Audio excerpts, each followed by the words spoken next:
Welcome to Have a Life Teaching, the podcast designed for educators who are dedicated to enhancing their teaching practice and creating a positive impact on their students' lives. In each episode, we'll dive deep into the world of education, exploring a wide range of topics related to curriculum, instruction, and assessment in K-12 schools. Together, we'll learn from the brightest minds in the education field. So if you're a passionate educator who's ready to take your teaching practice to the next level, join us as we explore the exciting world of education. My name is John Shimbari, signing in and saying, let's have a life teaching.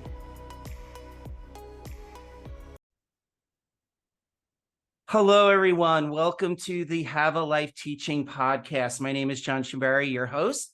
And very quickly, let's talk about an experience that I had as a teacher. So when I was teaching, I had the opportunity to teach the child of a colleague in my school. And unfortunately, something happened, and the parent / my colleague was not very happy with me. And it went downhill from there very, very quickly. She threatened me, intimating, that she might have the mafia come in on the conversation. I mean, I am from New Jersey, so not completely surprising, right? Now, I will say that 90% of my experiences, 95% of my experiences with parents have been positive. Parents have been some of my best allies. But I don't think it's a stretch to say those of us who are teachers or have been teachers, when we hear horror stories like that, it really makes us not want to engage with families and parents until we absolutely have to. And then what ends up happening is that we are compelled to engage with families, but it's often when things go wrong, like the story I mentioned. So that's why I'm really excited tonight to have a wonderful guest joining us, Crystal Frommert. She is a math teacher and assistant head of middle school at the Awty School in Houston. She is a marvelous blogger. You'll be able to find her articles on Edutopia and other education blogs. And she's just written this amazing book called When Calling Parents Isn't Your Calling, A Teacher's Guide to Communicating with Parents. So really excited to have Crystal joining us today. Crystal, thank you for joining us. Thanks, John. I'm excited to be here. And your story is something else. I don't think I've ever heard of anything about the mob and parents and teachers. That is a new one for me. Welcome to New Jersey. Never a dull moment in my state. Never a dull moment in the Garden State. But enough about me. So, Crystal, before we really get into things, if you could tell us a little bit about how you got into teaching, and more importantly, how did parent communication become your jam? Okay, yeah, great question. I was one of those kids who played teacher with my younger siblings. When I got allowance money, I would ask to go to the teacher supply store, and I would buy posters and teacher supplies, and I would make my little sisters and my dolls be my students. I'm sure they loved that. So I always knew I wanted to be a teacher, and never really looked back from that. I love being a teacher. I've been an administrator as well. But in the end, I do miss being with my students. So right now I have a super happy balance that I am an administrator and I'm also a math teacher at the same time. And it's a great position to be in. And the second part of your question about why parent communication, and it's my jam, I guess, because it's an area that I have grown the most in. It's not that I am a know everything expert about it. I have a lot more to know and a lot more to grow. But when I was a new teacher, I started teaching at 22. I was terrified to talk to parents. I was intimidated. I thought they would see right through me. It was a little bit of imposter syndrome. And over the years, I have wanted to grow in that area. I wanted to get more confident. And so I started taking in nuggets of advice and expertise that I've gotten from other administrators and other colleagues. And I decided that I wanted to put all of that in an article. And that was my very first Edutopia article in 2020. And I wrote about that because I have grown so much in that area, and I have so much to share for other teachers, whether they're new teachers or veteran teachers, but more importantly, they're teachers who are hesitant to talk to parents. So that article caught the attention of Darren Peppard with Road to Awesome Publishing, and we collaborated together and we decided that we would turn this into a book. So it's remarkable to me that I'm a math teacher and never ever considered myself a writer until about 3 years ago. And I turned a 700-word article into a 200-page book with a lot of help, a lot of guidance from my editor. But that's how the book came to be. And I think it's going to be extremely helpful to to teachers who want to build partnerships with parents. I love it. And I actually did read your article. In fact, for our listeners tonight, I looked at one of your articles, and that's actually how we connected well before the podcast tonight. So your articles have had impact, and not only the article, but what I actually liked in the article with which you extended your thinking in the book is definitely thinking about parent engagement strategically and being proactive in thinking about how we engage parents, not waiting for a situation to occur, but actually thinking in advance how you are going to organize your communications with parents. And as I was telling you off camera, I wish I had this when I was a teacher, because especially in those early years, like you were mentioning, I was really bad at communicating with parents and scared and afraid. And so to your point about imposter syndrome, I think many of us as new teachers feel that. And even veteran teachers, some veteran teachers still do not find that a pleasurable aspect of their work. But, it's important. And so could you talk a little bit about why we should care? Why should we make that effort to engage with our families, not just when there's a problem, but in general? Why should we be systemic and actually have systems and processes in place to have those conversations? Yeah, I think about a boxing ring, like the Rocky movies, and you've got the boxer who's in the ring, and you've got his manager and the coach, and you've got a team behind him, and that's where the saying "I'm in your corner" comes from. And that's what I believe that kids need. All kids need that. They need parents in their corner, they need teachers in their corner. So that we're supporting them and we're together in a partnership and not against each other. And that's extremely important because our goals are exactly the same. We want this child to be the best that they can be and to learn as much as they can. And if we're supporting each other and we're supporting the child, then they have so much more chances for success. And that's why it's important. But in the end, we're not always going to see eye to eye. I mean, just like when you have two parents in a family, they're not always going to see eye to eye, but they're generally on the same page. And I compare that to a parent-teacher relationship, that it's okay that sometimes parents and teachers maybe aren't in full agreement. There have been times that, I have suggested something for the child, but the parent says, we're not going to do that or something like that. But you can keep that cordial, you can keep that professional. And at the same time, a parent can say to the teacher that they want something that's not going to happen by pushing maybe a boundary. I think of some of those internet memes or internet postings where you see that parents are texting teachers at 11 at night asking for homework help. Well, that's beyond professional boundaries, and that's not partnering. And to maintain your mental health as a teacher and not to get burned out, it is extremely important that you do honor those boundaries for yourself. I don't give out my cell phone to families, but that doesn't mean that I won't, right? So if there's an extreme situation, I certainly have called a parent from my cell phone, because you have to look at every individual situation and see what's best for that child in that situation. So that is why it is so important that we see a common ground with parents and teachers, but also maintaining respectful boundaries. I love that. And I think you hit the nail right on the head, right? Where, we need parents to be more than just those people that sign the letters that go home in backpacks.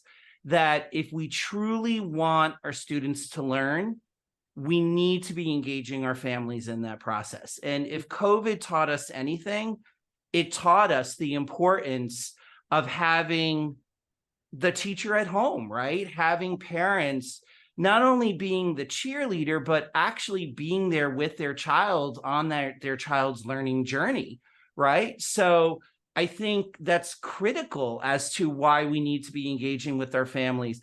And again, doing it in a way where we're building trust, which means having those systems in place where we're not just communicating with parents during difficult times, but throughout the year.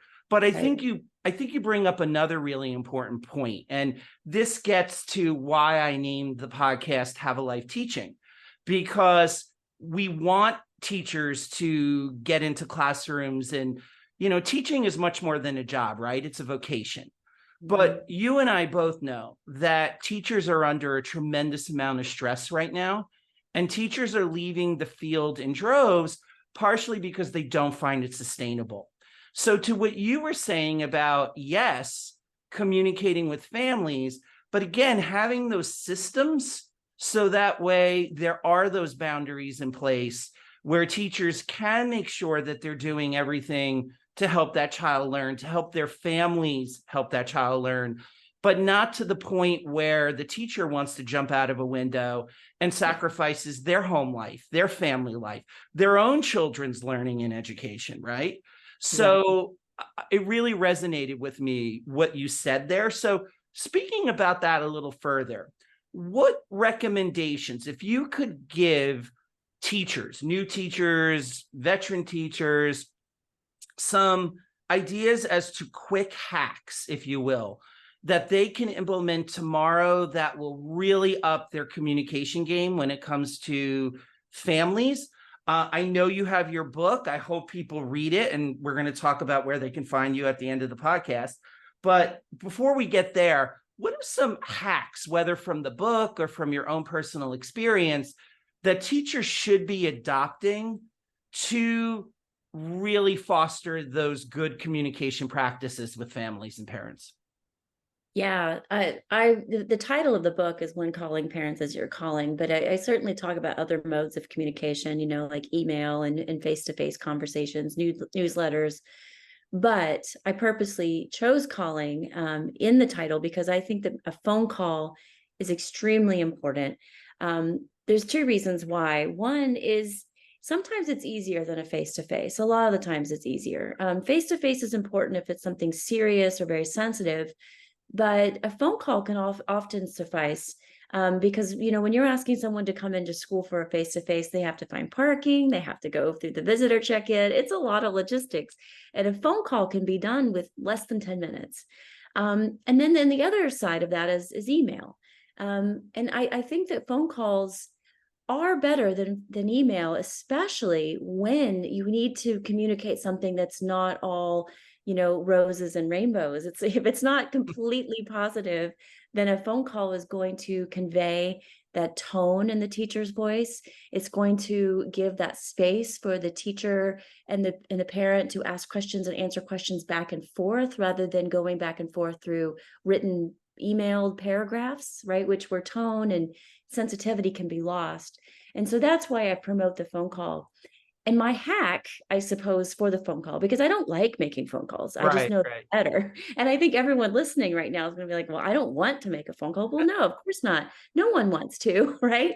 But what I do is this is a practice that I have mastered over the years. If I need to make a phone call to a family, I will email first, and I email every parent in the family, whether it's step parent, mom, dad, both dads, whoever it is. And I say, I would like to talk with you about John's progress in algebra. I am free today between 2 and 3. What is a good number for me to call, and what is a good time for me to call? And I purposely phrase it that way because it's short and sweet. I'm communicating to the family what I need to talk about. So it's not just like a cold call, because it causes a lot of anxiety. I'm a parent. I know that firsthand, that a cold call causes a lot of anxiety. And I'm in the driver's seat of that communication because I have told the family when I'm free.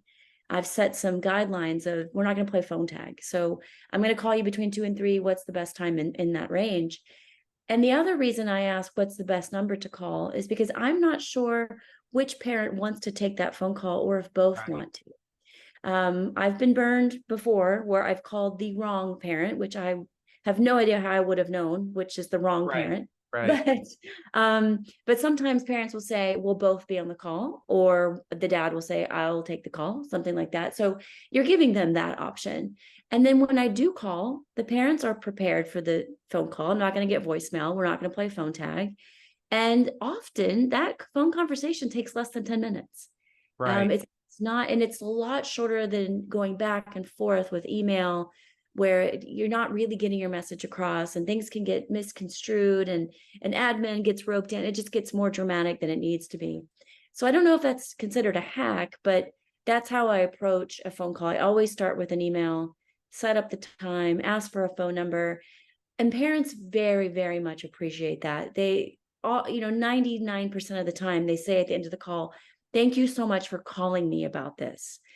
Because your voice and your tone is going to say so much about how you care about that child. And even if the message is negative, there's an empathy and there's a care, and a partnership message that comes with that. And so even if you don't like making phone calls, because no one does, you still got to do it. Yeah, a lot resonates with me with what you said. And I do think that's a hack, Crystal, because if the goal of teaching is, again, to help parents help their students, why create a situation in advance of you speaking with them of anxiety? So I totally think that that's a hack. And I think it's an important one because whether it's parent communication or other forms of communication, I do think sometimes we say too much in email. Mhm. And to your point, we lose the tone, we lose the empathy. So that's very much a hack to get your conversations off with parents on the right foot. The other reason why I like what you're saying about actually calling and having that more direct human contact with families is something else you talked about in your book, which is the personalization of the experience of speaking with families, right? Now, Mhm. in the book, you talk about also parents that might be a little over the top, but Yeah. when you're actually talking to them on the phone or in person, it also gives the parent the opportunity to share what's going on with them, which Right. could partially explain why they might be going off the rails. Right. So, could you also talk a little bit about how you not only personalize your communications with family members, but how you almost anticipate in advance how conversations might go and how you could better support parents by thinking in advance how to support them or how to answer their needs, if that makes sense. Yeah, yeah. So just like we differentiate for our kids, in class, we will differentiate assessments or modes of instruction to meet their needs. We can do the same for families. If there's a family, that the communication is just going to be best if you're face to face, then try to arrange the face to face. If you know that email is just not going to work with them, then don't email them. Make sure it's always phone calls. And you won't know that until you know the family, and sometimes it takes a little bit of a learning curve.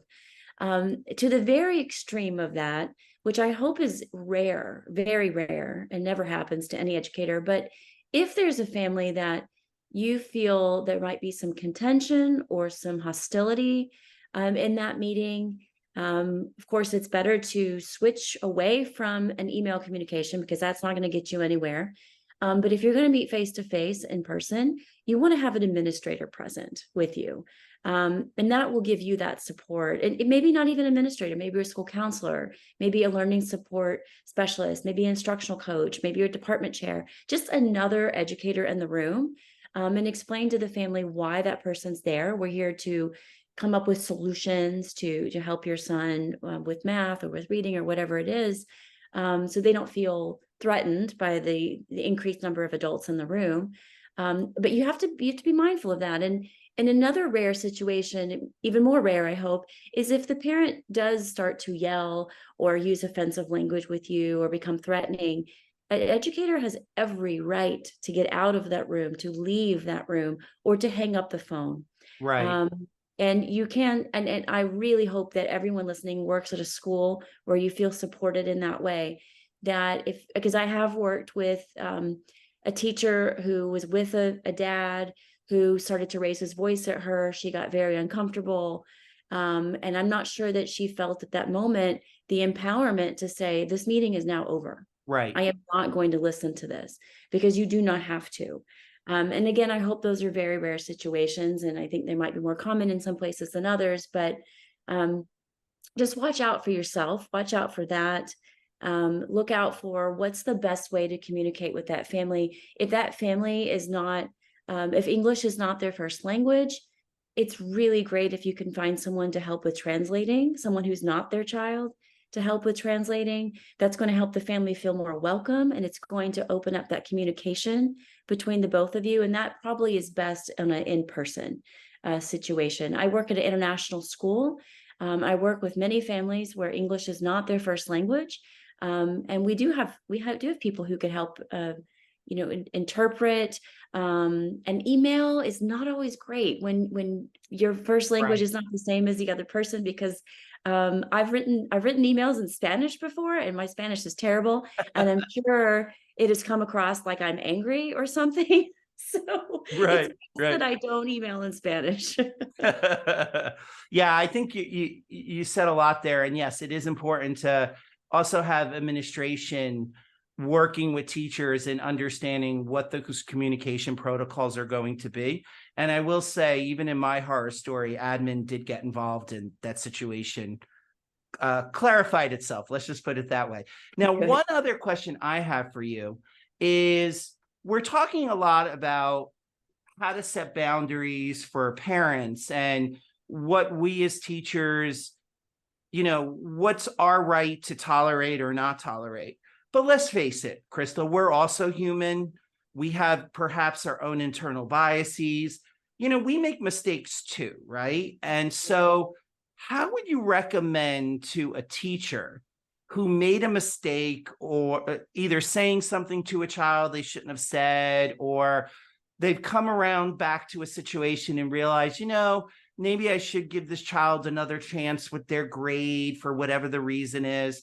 What do you recommend to teachers in Mhm. terms of how they address that with families while still maintaining their professional presence, if you Right. will? I have a whole chapter called "What If I'm Wrong?" And so I'm glad you brought that up, because I have been wrong and I will continue to be wrong. We And all have. it happens to everybody, and you're right, we are human, but it is so hard. It is so hard to admit that to a parent, because you want to look professional, you want to look like you know what's going on. And of course we do 99% of the time, but we're going to make mistakes. That's just a given. Right. I can think of one example that bothered me greatly years ago. I typed in grades in the grade book, and skipped a line, and I gave one child the grades of another child. Oops. And yeah, and I didn't catch it. The parents caught it and said, I'm curious of, why she has these low grades. And I was like, that's curious, because she's not that, kind of kid. She usually has really high marks. And then, when you get nervous and you get embarrassed, you feel that heat rising. I was like, oh no, I know what I did.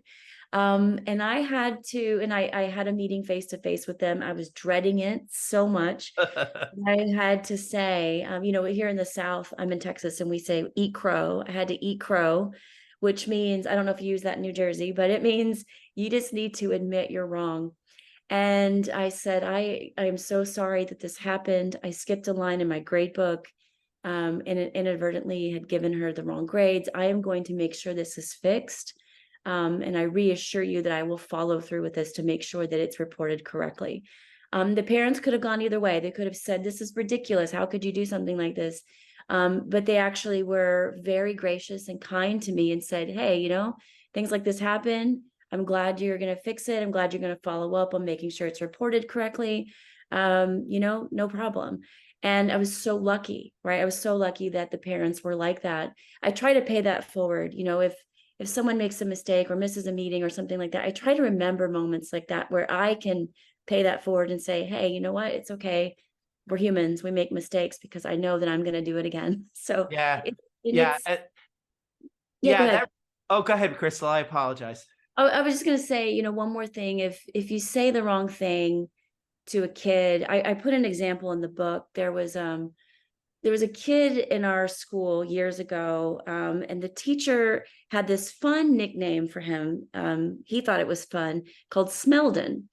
And the kid acted like it was funny. The other kids, of course, thought it was funny.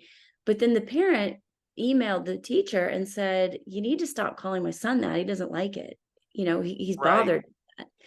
And the teacher, who's, kind of a jokester kind of teacher, we all know the kind, right? He said to the family, "I am so sorry. I had no idea that this nickname bothered him. I thought it was all in fun. This is my mistake, and I am going to make sure that he's never called that again in this class. And I own this. I own this mistake."